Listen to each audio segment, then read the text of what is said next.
Hello everyone, welcome back to my channel Wangxian lovers. तो आज मैं आपके साथ Wangxian fan fiction force marriage with mafia king का नेक्स्ट पार्ट शेयर करने वाली हूँ। तो चलिए आज का पार्ट हम शुरू करते हैं। तो इससे जो पहले वाला पार्ट था उसमें हमने देखा था कि जो हमारा प्यारा सा वी यिंग है वो वांग जी के ऑफिस आया हुआ था लैन किरण के साथ।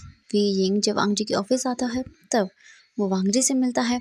वहाँ पर वो वांग जी के साथ उसकी ऑफिस की एक मीटिंग में भी चला जाता है। वहाँ पर वो थोड़ी ही देर तक उस मीटिंग को अटेंड कर पाता है अच्छे से। बाद में हमारा वी यिंग तो सो गया था क्योंकि वो बहुत बोर हो गया था इन सब बातों को सुनने के बाद। वांग जी जब देखता है कि वी यिंग सो गया है फिर वो स्माइल करता है और फिर मीटिंग एंड होने के बाद विंग को लेकर अपने ऑफिस रूम के अंदर आता है। उसे अच्छे से सोफे पर लेटाता है और फिर उसके हेड को अपनी गोद में रख लेता है और सहलाने लगता है। वांग जी को पता भी नहीं चला कि वो कब विंग को ऐसे ही देखते देखते उसकी इतना क्लोज चला गया और उसे किस करने लगा। वांग जी धीरे धीरे करके अपने लिप्स को विंग के लिप्स पर मूव कर रहा था। वांग जी को पता भी नहीं चला कि कब वो विंग के लिप्स को इतना अग्रेसिवली किस करने लगा। तेजिंग जो नींद में था उसे अपने लिप्स पर थोड़ा थोड़ा पेन फील हो रहा था क्योंकि वांग जी धीरे धीरे करके उसके लिप्स को और भी अग्रेसिवली सक कर रहा था। वांग जी बहुत डेस्परेट हो रहा था विंग को किस करते वक्त।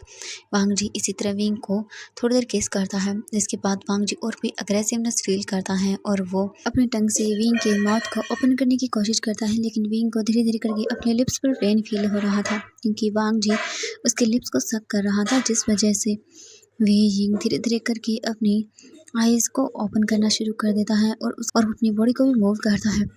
वी यिंग जब धीरे से आवाज़ निकालता है तब जाकर वांग जी अपने सेंस में आता है और वो विंग से थोड़ा दूर होता है। वांग जी जब विंग से थोड़ा दूर होता है तब वो विंग की ओर देखता है और फिर वो सोचता है कि अभी वो क्या कर रहा था।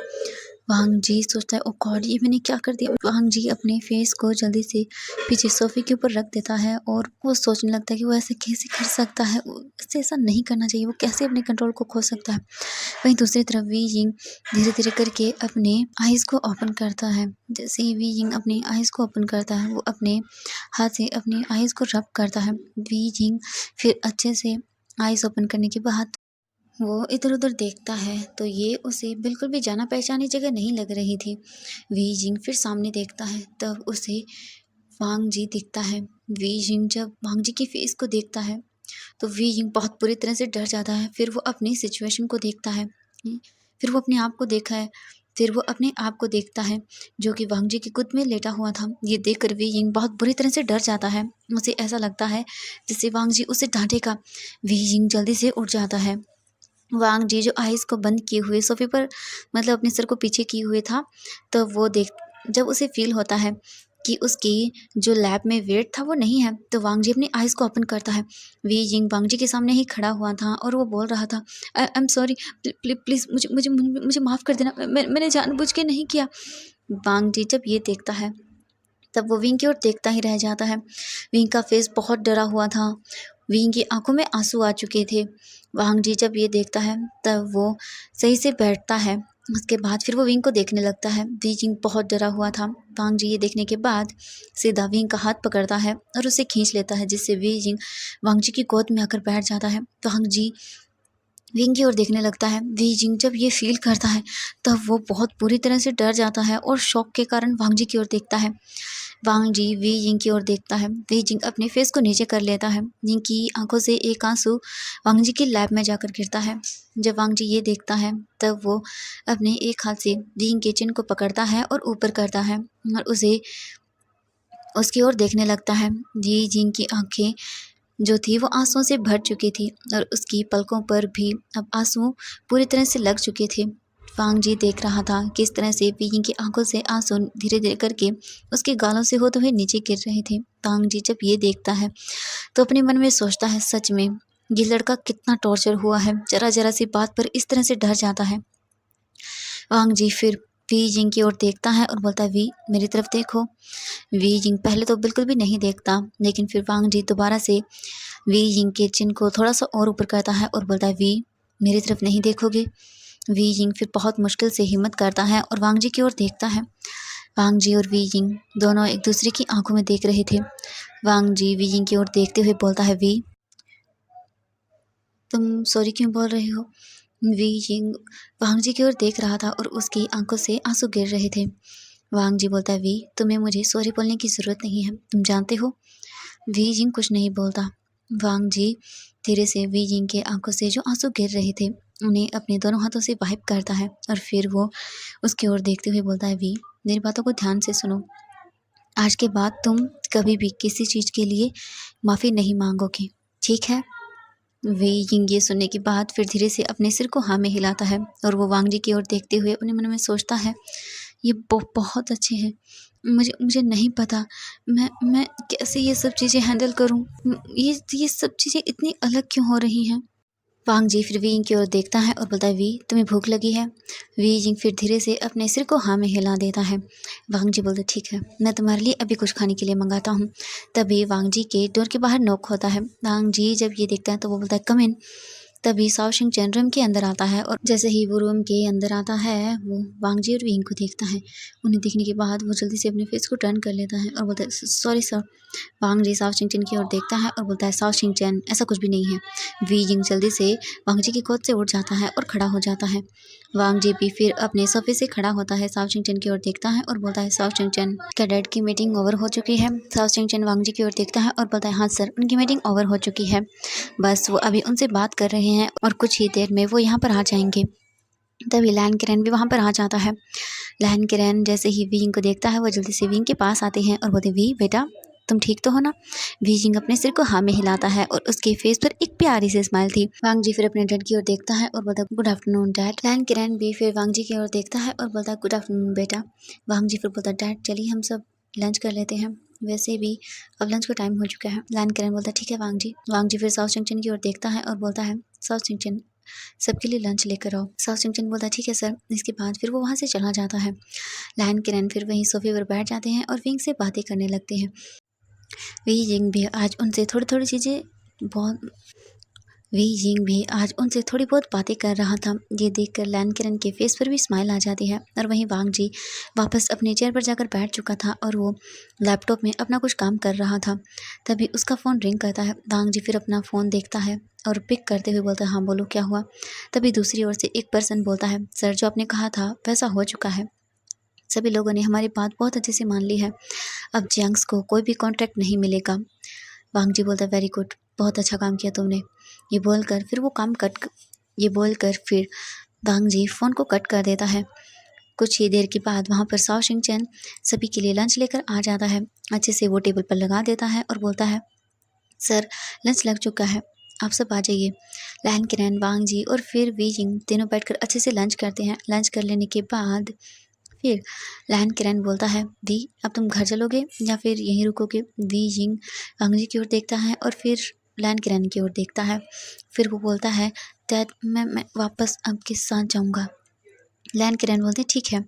इसके बाद फिर वो बोलते हैं, चलो वी हम चलते हैं। लैन किरण फिर दोबारा विंग का हाथ पकड़ता है और उसे वहाँ से ले जाता है।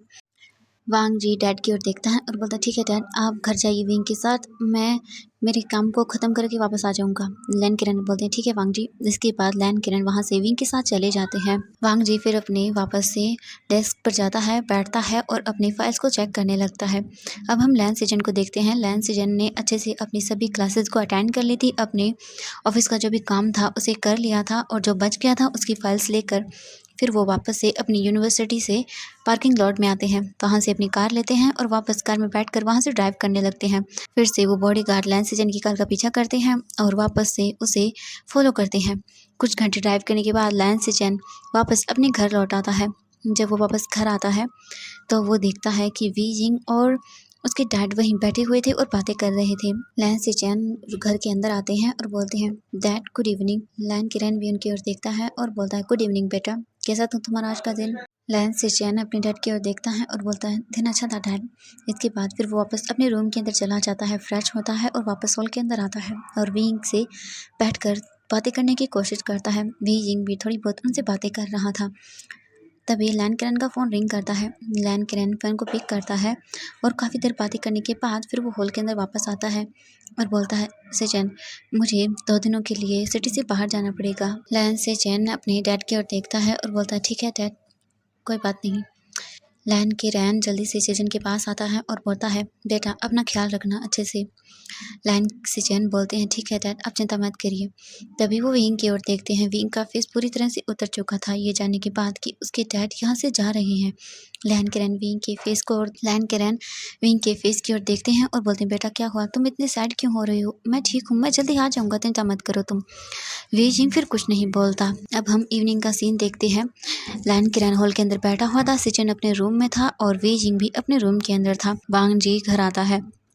आने के बाद फिर वो जैसे ही अपने डैड को देखता है, वो अपने बैग और कोट को वहाँ पर खड़ी हुई एक मेड को देता है। वो लेकर वहाँ से चली जाती है। वांग जी फिर आता है, सोफे पर बैठता है और बोलता है, गुड इवनिंग डैड। वी जिंग वांग जी के डैड भी वांग जी की ओर देखते हैं और बोलते हैं, गुड इवनिंग बेटा। तभी वांग जी बोलता है, डैड आप मीटिंग में जा रहे हैं? मैंने कहा ना मैं चला जाता हूँ। तभी लैन क्रैन बोलता है, नहीं वांग जी, इस वक्त तुम्हें विंग के साथ रहना चाहिए, तुम्हारा विंग का साथ रहना ज़रूरी है। मैं चला जाऊँगा, तुम चिंता मत करो। वांग जी फिर बोलता है, ठीक है डैड। इसके बाद फिर वो बोलते हैं, तुमने सभी चीज़ अरेंज करवा दी हैं? वांग जी अपने डैड की ओर देखता है और बोलता है, हाँ डैड, मैंने सभी चीज़ें अच्छे से अरेंज करवा दी है, आप चिंता नहीं करें। लहन क्रैन बोलते हैं, ठीक है वांग जी, जाओ तुम अच्छे से फ्रेश होकर वापस नीचे आ जाओ, विंग को भी ले आना क्योंकि अब सब हम डिनर कर लेते हैं। वांग जी बोलते हैं, ठीक है डैड। इसके बाद वांग जी फिर वापस से अपने रूम के अंदर आता है। जैसे ही वो रूम के अंदर आता है तब वो वी जिंग को वहीं काउच पर बैठे हुए देखता है। वी जिंग के हाथ में एक फ़ोटो थी और जिसे देखकर वो उसे देखे ही जा रहा था। वांग जी जब ये देखता है तब वो धीरे से विंग के पास आता है। तब वो देखता है कि उसके अंदर एक लेडी की फ़ोटो थी और उसके हाथ में एक छोटा सा बेबी था। वी जिंग बस इसी फोटो को देख रहा था। वांग जी जब ये देखता है तब वो धीरे से विंग के शोल्डर पर हाथ रखता है। अचानक से हुए टच की वजह से वी जिंग डर जाता है और वो जल्दी से और जो उसके हाथों में जो फ़ोटो थी वो अचानक से गिर जाती है। फ़ोटो गिरने की वजह से नीचे टूट जाती है। उस पर जो कांच लगा हुआ तो वो टूट जाता है। वी जिंग जब ये देखता है तब उसकी आंखों से आंसू आने लगते हैं और वो जल्दी से उस फ्रेम को लेता है, जिस वजह से उस फ्रेम को उठाने लगता है। लेकिन वी जिंग जब उस फ्रेम को टच करता है तो उससे जो कांच निकला था जिससे विंग का हाथ कट जाता है। वांग जी जब ये देखता है तब वो बोलता है, वी क्या कर रहे हो तुम? वांग जी जल्दी से विंग का हाथ लेता है और देखता है तो उससे ब्लड निकल रहा था। विंग की फिंगर कट चुकी थी। वांग जी ये देखकर डर जाता है। वो जल्दी से विंग को लेकर सोफे पर आता है, उसे बिठाता है और बोलता है, वी क्या कर रहे हो, ध्यान से, कहाँ से दिखाई नहीं दिया तुम्हें? वी जिंग कुछ नहीं बोलता, बस उसकी आंखों से आंसू गिर रहे थे। वांग जी जल्दी से फर्स्ट एड बॉक्स लेकर आता है। उसके हाथों पर वो पट्टी करने लगता है। अच्छे से पट्टी कर देने के बाद वो विंग की ओर देखता है और बोलता है, वी तुम केयरलेस कैसे हो सकते हो? अभी तुम्हें ज़्यादा चोट लग जाती तो? विंग कुछ नहीं बोल रहा था। वांग जी ये देखकर विंग के फेस को अपने दोनों हाथों में लेता है और बोलता है, वी क्या हुआ, तुम सैड क्यों हो? वी जिंग बस उस फोटो की ओर ही देखे जा रहा था। वी जिंग जल्दी से उठता है और उस फोटो को उठाता है। वांग जी बोलता है, वी क्या कर रहे हो, कांच लग जाएगा। लेकिन वी जिंग जैसे मानो सुन ही नहीं रहा था। वांग जी फिर विंग के पास आता है और बोलता है, वी मेरी तरफ देखो। वी जिंग धीरे धीरे करके फिर वांग जी की ओर देखता है और बोलता है, वी क्या हुआ, मुझे बताओ। वी जिंग बस रोए जा रहा था। वांग जी उस फोटो की ओर देखता है। वांग जी फिर विंग की ओर देखता है और बोलता है, वी तुम्हारी मॉम है। वी जिंग फिर वांग जी की ओर देखता है और अपने सिर को हाँ में हिला देता है। वांग जी विंग के हाथों से उस फोटो को ले लेता है और उसकी ओर देखते हुए बोलता है, वी तुम चिंता मत करो, मैं कल इसे नया बनवा दूंगा, ठीक है? वी जिंग ये सुनकर स्माइल करता है। वांग जी विंग की ओर देखता है और बोलता है, वी आगे से तुम्हें जो भी चाहिए होगा तुम मुझसे बोलोगे, ठीक है? और रोना बंद करो। ये बोलकर वांग जी जल्दी से विंग की आंखों से जो आंसू गिर रहे थे उन्हें वाइप करता है। उन्हें वाइप करने के बाद वांग जी विंग की ओर देखता है और बोलता है, वी अब तुम आराम से यहाँ बैठो, ठीक है? वो उसे लाकर बेड पर बिठा देता है और बोलता है, यहीं पर रहना, ठीक है? वांग जी फिर इसके बाद जल्दी से मेड को बुलाता है। वो मेड रूम में आती है। वांग जी उसकी ओर देखता है और बोलता है, जी कांच यहाँ से साफ करो। मेड अपने सिर को हाँ में हिला देती है, उन्हें साफ करती है और वहाँ से चली जाती है। वांग जी फिर विंग की ओर देखता है और बोलता है, वी तुम नीचे जाओगे या फिर मेरा वेट करोगे, क्योंकि डैड हमें खाने के लिए बुला रहे हैं। वी जिंग वांग जी की ओर देखता है और बोलता है, मैं आपके साथ जाऊँगा। वांग जी विंग की ओर देखता है और बोलता है, ठीक है। इसके बाद वांग जी अपनी क्लॉथ निकालता है और वो शावर लेने के लिए चला जाता है। आधे घंटे के बाद वांग जी शावर लेकर बाहर आता है, अपने कपड़े पहनता है और विंग की ओर देखता है। फिर वी जिंग वहीं आराम से काउच पर बैठा हुआ था और वो एक डायरी में कुछ लिख रहा था। वांग जी ये देखकर स्माइल करता है। फिर वो जल्दी से विंग के पास आता है और बोलता है वी जिंग जल्दी से उस डायरी को बंद कर देता है और वांग जी की ओर देखता है। बोलता है क्या हुआ वी, क्या कर रहे थे तुम? वी जिंग वांग जी की ओर देखता है और बोलता है मैं वो लिख रहा था। वांग जी विंग की ओर देखता है और बोलता है ठीक है, अब खाना खाने चले वी जिंग अपने सिर को हाँ में हिलाता है, उस डायरी को फिर वहीं पर रख देता है। फिर वांग जी के साथ चला जाता है। वांग जी जब नीचे आता है तो लैन किरण और लैन सिचन दोनों ऑलरेडी ही डाइनिंग टेबल पर बैठे हुए थे। फिर वी जिंग और वांग जी भी वहाँ जाते हैं। वो अच्छे से डिनर करते हैं। डिनर कर लेने के बाद फिर वापस से वो सभी लोग अपने रूम में जाते हैं। वांग जी बोलता है वी तुम जाओ, मैं आता हूँ। वी जिंग अपने सिर को हाँ में हिलाता है और फिर अपने रूम में चला जाता है। फिर वो लैन सिचन के रूम में जाता है। लैन सिचन अभी अभी अपने रूम में आए थे, तभी उनके डोर के बाहर नोक होती है। लैन सिचन जल्दी से अपनी फेस को टर्न करते हैं और वो डोर को ओपन करते हैं। डोर के बाहर वांग जी खड़ा हुआ। लैन सिचन जब वांग जी को देखते हैं तो वो स्माइल करते हैं और बोलते हैं वांग जी क्या हुआ? वांग जी बोलता है मुझे आपसे कुछ बात करनी है। वांग जी बोलता है हाँ बोलो, क्या बात करनी, अंदर आओ तुम। इसके बाद वांग जी फिर रूम के अंदर आता है। लैन सिचन वांग जी की ओर देखते हैं और बोलते हैं वांग जी क्या हुआ, क्या बात करना चाहते हो तुम? वांग जी अपने ब्रदर की ओर देखता है और बोलता है गगन क्या आप सच में चाहते हैं कि आप इस बेबी को भर दें? लैन सिचन वांग जी की ओर देखते हैं और बोलते हैं हाँ वांग जी, मैं सच में चाहता हूँ।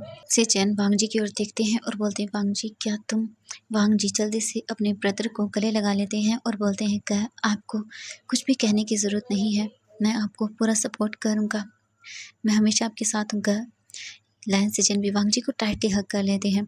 अब हम विंग को देखते हैं। वी जिंग अपने रूम के अंदर आ चुका था और वो आराम से काउच पर बैठ चुका था और अब उसे नींद आ रही थी। वी जिंग फिर जल्दी से अपनी उस डायरी को लेता है और उस बैग में वापस रख देता है जो कि उसी काउच के पीछे रखा हुआ था, और जल्दी से उसी काउच पर लेट जाता है और अपने आप को हग करता है और सो जाता है। वहीं दूसरी तरफ वांग जी काफ़ी लेट नाइट तक सिचन के साथ बातें करता है और फिर वापस अपने रूम के अंदर आता है।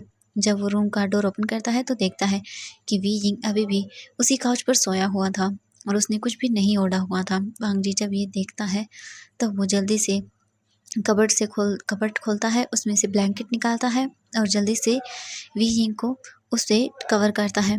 कवर कर देने के बाद फिर वो जल्दी से खुद भी बेड पर लेट जाता है और विंग की ओर ही देखने लगता है। वी जिंग सोते हुए बहुत क्यूट लग रहा था। वांग जी बस विंग को देखता ही जा रहा था। वांग जी को पता भी नहीं चला कि कब वो विंग को देखते देखते ही ऐसे ही सो गया। वी मैंशन को देखते हैं। वी मैंशन के अंदर मैडम यू सोफे पर बैठी हुई थी और कुछ रीड कर रही। तभी जियांग फेंग मैन गुस्से में आते हैं और बोलते हैं मुझे तो समझ नहीं आ रहा आखिरकार ये सब हमारे साथ हो क्या रहा है। Madam you Jiang Feng man की ओर देखती हैं और बोलती हैं क्या हुआ, आप इतने गुस्से में क्यों हैं? Jiang Feng man madam you की ओर देखते हैं और बोलते हैं गुस्से में, तुम्हें क्या पता आखिरकार हो क्या रहा है? तुम्हें पता है हमारी कंपनी में जितने भी इन्वेस्टर्स थे वो सब लोग अपने इन्वेस्ट को वापस ले रहे हैं और जितने भी प्रोजेक्ट्स थे वो भी सभी लोग अपने प्रोजेक्ट वापस ले रहे हैं। भले ही उन्हें लॉस्ट क्यों ना हो लेकिन वो हमारी कंपनी के साथ वर्क नहीं करना चाहते हैं। मैडम यू जब ये सुनती हैं तब वो बोलती हैं क्या? जियांग फेंग मैन बोलते हैं हाँ ये देखो। मैडम यू के सामने वो एक फाइल को फेंकते हैं। मैडम यू उसे पूरा रीड करती हैं और शॉक में आते हुए बोलती हैं क्या? जियांग फेंग मैन बोलते हैं हाँ बिल्कुल ऐसा ही हो रहा है। अब मुझे नहीं समझ आ रहा मैं इन्वेस्टर को क्या जवाब दूँ। अब मुझे नहीं समझ आ रहा अगर एक और प्रोजेक्ट गया हमारे हाथ से तो हम पूरी तरह से सड़क पर आ जाएंगे। मैडम यू बोलती नहीं ऐसा नहीं हो सकता। जियांग फेंग मैन बोलते हैं बिल्कुल ऐसा ही होगा। तभी वहाँ पर जियांग चैंग आता है। जियांग चैंग पूरी तरह से ड्रंक था। ये देखने के बाद जियांग फेंग मैन गुस्से में बोलते हैं ओह तो शहजादा घर आ गया, मुझे तो पता भी नहीं था। जियांग चैंग बोलता है डैड क्या बकवास कर रहे हैं आप? जियांग फेंग मैन जियांग चैंग की ओर और मैडम क्यू की ओर देखते हैं, बोलते हैं हाँ बिल्कुल मैं बकवास क्यों कर रहा हूँ, मैं बकवास नहीं कर रहा हूँ बेटा। लेकिन चिंता मत करो ये तुम्हारी आज़ादी अय्याशियाँ सिर्फ 2 दिनों की है, 2 दिनों के बाद सड़क पर होंगे हम सब। ये बोलकर वो गुस्से में वहाँ से चले जाते हैं और जियांग चैंग नशे की हालत में गिरता पड़ता अपने रूम की ओर चला जाता है। मैडम यू वहाँ बैठकर उसी फाइल को रीड करने लगती हैं। उनका दिमाग खराब हो रहा था कि आखिरकार अचानक से ऐसा हो कैसे रहा है। सभी लोग अपनी शेयर्स इन्वेस्टिंग जो भी थी वो जियांग्स कंपनी के अंदर वापस क्यों ले रहे हैं, उन्हें कुछ समझ नहीं आ रहा था। अब हम दूसरी तरफ हम वैन चाओ को देखते हैं। वैन चाओ जो था वो अपने रूम में था और शीशे के सामने अपने आप को देखते हुए बोल रहा था लैन वांगजी मैं तुम्हें छोड़ूंगा नहीं, तुमने ये जो मेरी हाल किया है, मैं तुम्हें छोड़ूंगा नहीं। मैं इसका बदला तुमसे लेकर रहूंगा लैन वांगजी। तभी वैन चाओ के रूम का डोर ओपन होता है और वैन चाओ के पिता वैन रूहान रूम के अंदर आते हैं। जैसे ही वैन रूहान रूम के अंदर आता है, वैन चाओ अपने डैड की ओर देखता है और बोलता है, डैड, मैंने जो आपसे कहा था आपने वो किया। वैन रूहान अपने बेटे की ओर देखता है और बोलता है, वैन चाओ प्लीज़ ऐसा मत करो, तुम वांगजी को जानते नहीं हो, प्लीज़ बेटा ऐसा मत करो। वैन चाओ गुस्से में अपने डैड की ओर देखता है और बोलता है, क्या कहा डैड, मैं कुछ ना करूं? नहीं, बिल्कुल नहीं। आप चाहते हैं मैं उससे बदला ले लूं? आप मेरे फेस को देखिए डैड, क्या हाल कर दिया है उसने मेरा। देखिए मुझे, उसने मेरे चेहरे पर क्या लिख दिया है। मैं ऐसे चेहरे के साथ कैसे बाहर जा सकता हूँ? उसने मुझे किसी को फेस दिखाने लायक नहीं छोड़ा। मैं इसे ऐसे तो नहीं छोड़ूंगा डैड। देखिए उसने मेरे फेस पर क्या लिखा है। अब मैं उसे बताऊंगा कि रेपिस्ट होता क्या है डैड। देखिए आप, मैं उसे बताऊंगा। ये बोलकर वैन चाओ गुस्से में वहाँ से चला जाता है। वैन रूहान वैन चाओ को रोकता ही रह जाता है। अब हम मॉर्निंग का सीन देखते हैं। वांग जी आराम से अपने बेड पर सोया हुआ था। वी जिंग धीरे धीरे करके अपने आइज़ को ओपन करता है। अपने आइज़ ओपन करने के बाद फिर वो अच्छे से उठता है। फिर वो अपने ऊपर एक ब्लैंकेट देखता है। ये देखकर विंग इधर उधर देखता है तो वांग जी अभी भी बेड पर सोया हुआ था। वीजिंग फिर समझ जाता है कि ये वांग जी ने ही किया होगा। वीजिंग उठता है, शावर लेने के लिए बाथरूम में जाता है, शावर लेता है, अपने वही पुराने कपड़े पहनता है। पहनने के बाद फिर वो जल्दी से वहाँ से चला जाता है वांग जी और उसकी पूरी फैमिली के लिए खाना बनाने के लिए। तो एवरीवन, आज के लिए बस इतना ही। मिलते हैं नेक्स्ट पार्ट में। तो अब देखना होगा कि आखिरकार वैन चाओ क्या करेगा वांग जी से बदला लेने के लिए। और तो बाय बाय एवरीवन, मिलते हैं नेक्स्ट पार्ट में। आज के लिए बस इतना ही।